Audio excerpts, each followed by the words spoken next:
Well, so it seems for a fair few pop stars. Today, Justin Timberlake has dropped an enormous hint that he's making a comeback to music after a 6-year absence. He posted an intriguing video on his website and titled it Countdown. I don't want to put anything out that I feel like is something I don't love. You just don't. There's been speculation that JT will release a single on Monday after this appeared online. I'm ready.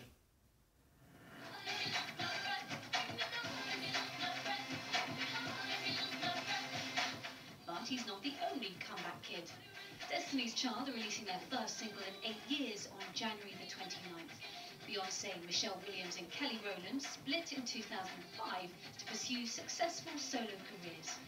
Beyonce even posted the album cover on Facebook, saying she was proud to be releasing it.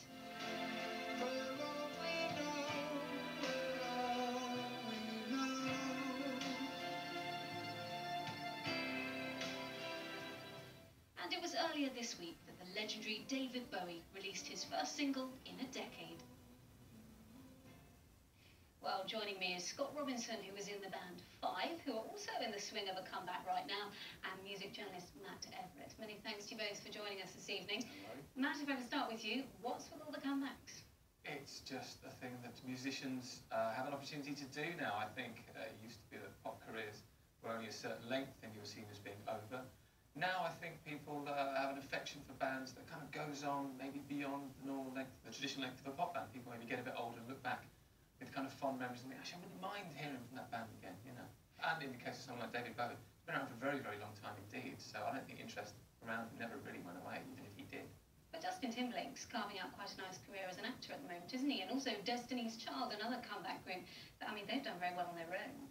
Yeah, I think with Justin Timberlake, it's a bit different. He's just concentrated on the acting side of things and kind of just shut up the music to one side. But that's the thing, it's all about creating a demand. If you back away from the media and don't say anything, you create a vacuum that creates interest. Look at David Bowie, he pretty much retired for about 5 years, didn't say anything to anyone, didn't speak to the media. That created the kind of hype and desire to hear something from him. But the minute that record came out, the minute we saw that video, it was a worldwide story, it was enormous. So it's quite a smart way of playing your career, I think. Absolutely, a smart way of a new career, eh, Scott? So you're planning a comeback now with Five. What are you doing? We're in the middle of doing a show called The Big Reunion on ITV2, which is airing the end of January. And it's mental being back in the band after 11 years away.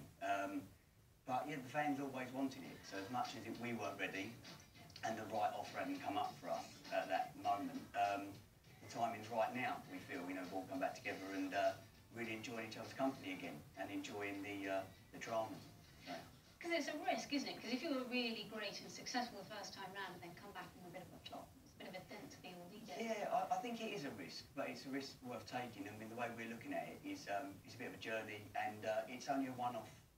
At the moment, it's only a one-off gig. So get ready, dust yourself off, do your dance routines, and see what you can do. And at the moment, I must say, it's going rather well.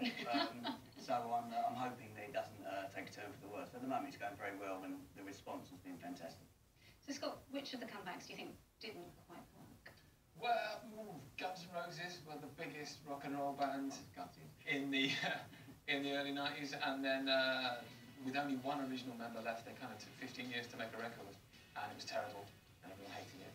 And I think, I know there's been E17 didn't really quite work, did it? And it wasn't great. Spice Girls, probably financially quite lucrative in terms of the sort of tour that they did, but it didn't really establish them back as a band that people loved. If you look at the musical in London and how badly that's performing, it kind of shows that people maybe were interested for a bit, but the idea of them being around past that point, not that bothered.